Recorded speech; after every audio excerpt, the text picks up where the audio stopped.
KINER'S Korner is brought to you by Gillette, makers of foamy shave cream. Foamy, the shave cream that is more than thick and rich enough for New Yorkers. And by Getty, who'd like to see everybody get more gasoline for their money.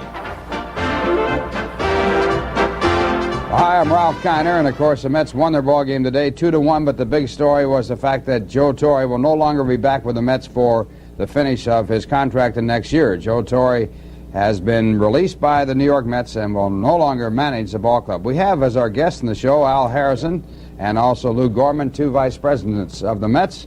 And of course, we'd like to talk about what took place. Naturally, we know now, official announcement that Joe was let out of his contract, and where do we go from there, Lou? Well, Ralph, right now, and it was a very difficult decision to make.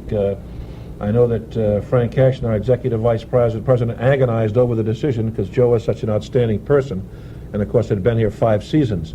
But we felt we had to make a change, and something had to be done to kind of turn it around for 1982. So at this point right now, of course, we're going to go down to our organizational meetings in Florida, meet with our own people down there, have all of our staff there. Frank's going to cover the American League Championship Series on the East Coast. I'm going to cover it on the West Coast. We'll do some talking there. Then all of us will be at the World Series, and by the time we go to the winter meetings, hopefully we'll have a manager in place. You know, having been a general manager in the minor leagues and on that scale, I think the toughest thing in the world to do is to release a ball player or change managers. And Al Harazin, you were involved with this here move by the Met organization. It can't be easy. No, I know it wasn't easy, and I know, as Lou said, Frank did agonize over it a great deal. And I'd like to just interject here that Joe Torre, as anyone knows who knows him, is a class guy, and that makes it doubly difficult in this case. Well, there's no question that he was extremely cooperative with everyone. We're going to be back to talk about all this in just a moment after this message from Gillette.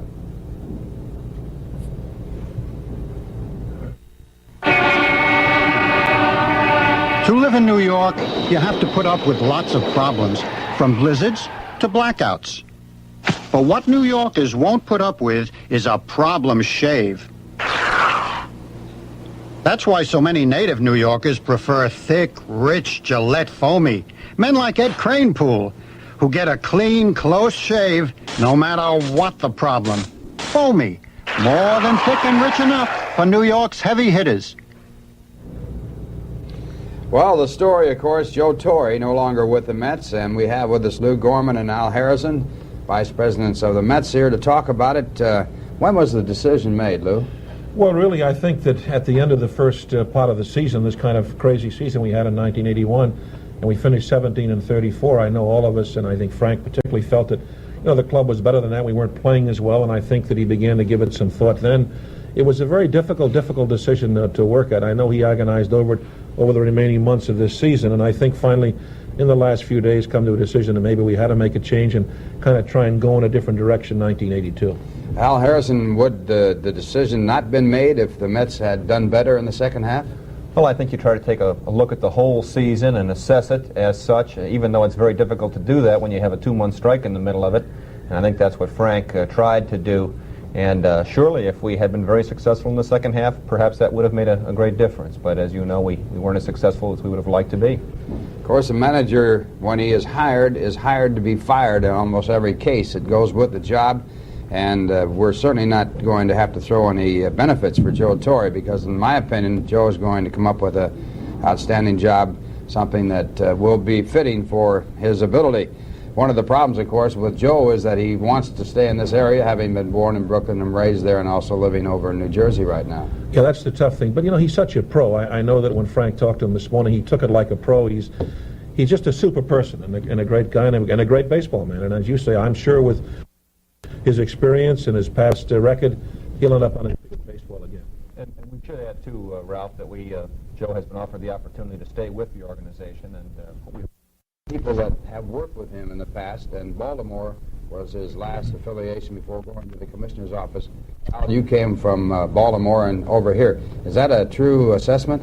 Well, I think you tend to select people often who you know, and obviously the people you know are the people you've worked with in many cases. And so it's certainly true that Lou has some Baltimore background, and I do too, and some other people that are on the Met staff do, and so that has been the case.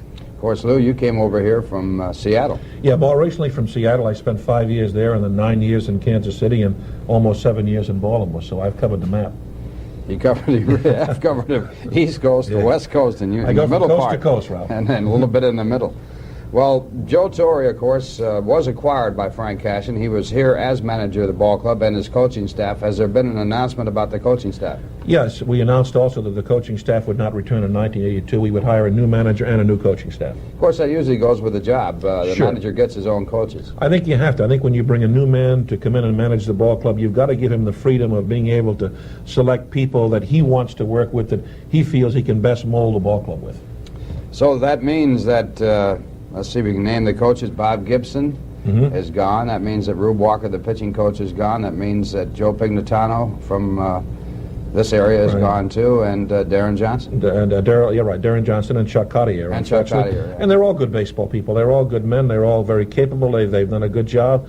I'm sure that most of them will find jobs in baseball again because they're very capable people. It's one thing about baseball, you seem to rotate and you don't seem to go away.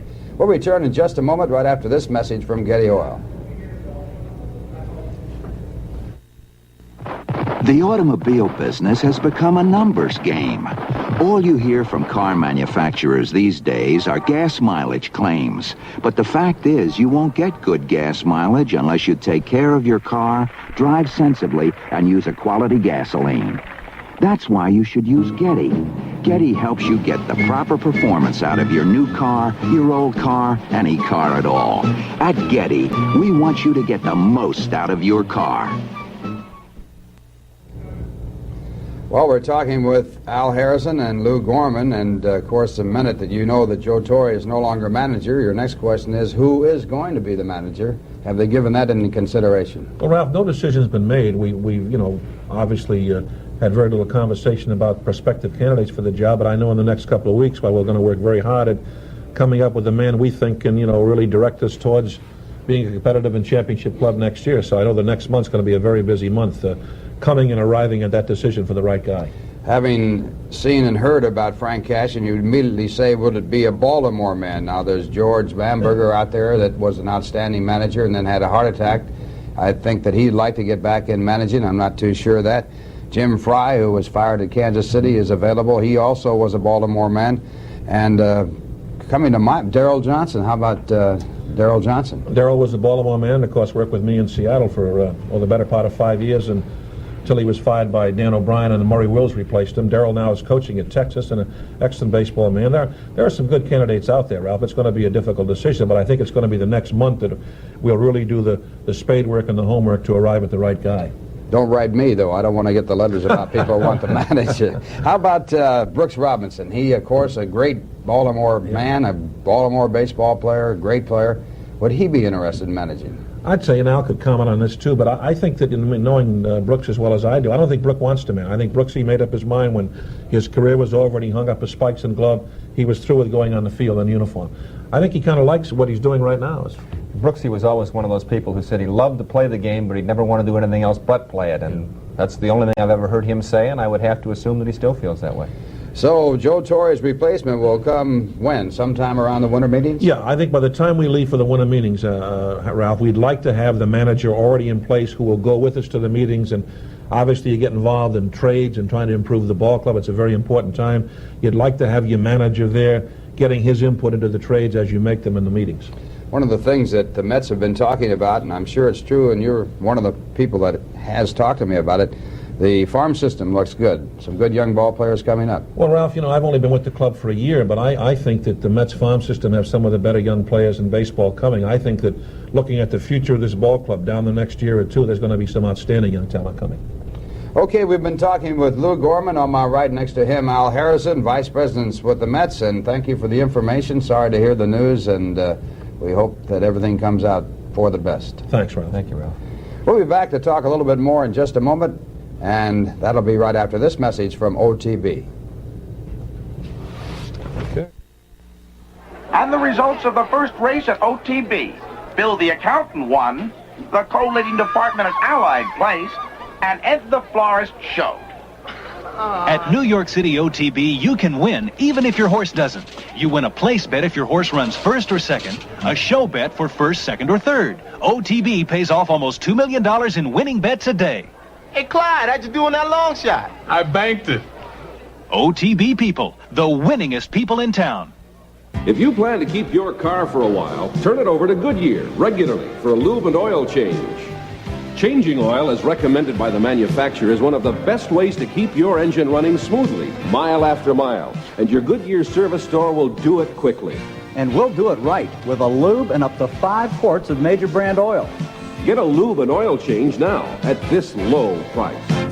Turn it over to Goodyear today. Well, the final game of the year, and the Mets won it by a score of 2-1. Pete Falcone almost had 2 shutouts in a row. He lost it with 2 men out of the 9th inning, but the Mets did win. Paid crowd of 7,618 out here today, and the Mets for the year drew 701,910 paid admissions. And the Mets have closed out with a win here, and of course they have played their last game under the management of Joe Torre. Other games in the National League, Atlanta playing Cincinnati. Of course, all this is academic. Cincinnati, after losing 2 to Atlanta, leading this one by a score of 3-0 after 7.5 innings. And Philadelphia beat Chicago, and they're 2-0 for Montreal, which starts in Montreal Tuesday by the score of 2-1. The winning pitcher, Ruthven, he's now 12-7. Smith, the loser, 3-6. St. Louis beat Pittsburgh 4-0. St. Louis winning pitcher was Shirley, his record 6-4. Jones, the losing pitcher, his record 4-5. And the Cardinals, you'll have to give them credit. They won their last games, but they just couldn't overcome Montreal. Houston playing against the Dodgers later. It will be Houston and the Dodgers for the playoffs that will start in Houston on Tuesday. San Diego playing San Francisco. Over in the American League, Boston 3, Cleveland 2 after 8 innings of play. The Yankees are losing to Baltimore by a score of 5-2. The Yankees will be playing Milwaukee in the playoffs. California 4, Texas nothing after 1.5. Milwaukee 2, Detroit nothing after 7.5 innings. Minnesota catching up with 5 runs in the 5th, tying the White Sox by a score. Make that 5-4 in favor of the Minnesota Twins with the 5 runs in the 5th inning. Oakland, and they'll play Kansas City, leading Kansas City after 4. They have 3 runs on the board, and Kansas City has 1. Also on the schedule, Toronto against the Seattle Rainiers. Well, that's the story for this year. The season's over. We're sad to say. It seems like an awfully short season, and it was, of course, losing about 2 months of the season. We'd like to thank our sponsors, Gillette and Getty, along with OTB. They were with us all year long, and we're very happy to have them with us. Stanley Blacker, who furnished the clothes for what I wear here in the show. Also our producer, Ralph Robbins, our director, Jeff Mitchell, and also semi-director, part-time director, I should say, Bill Webb, who sits in once in a while, and Curtis Reed, who is our floor man. So that's the story here from Shea. We're happy to have you with us all year long. We look forward to next year, and we hope to see you then.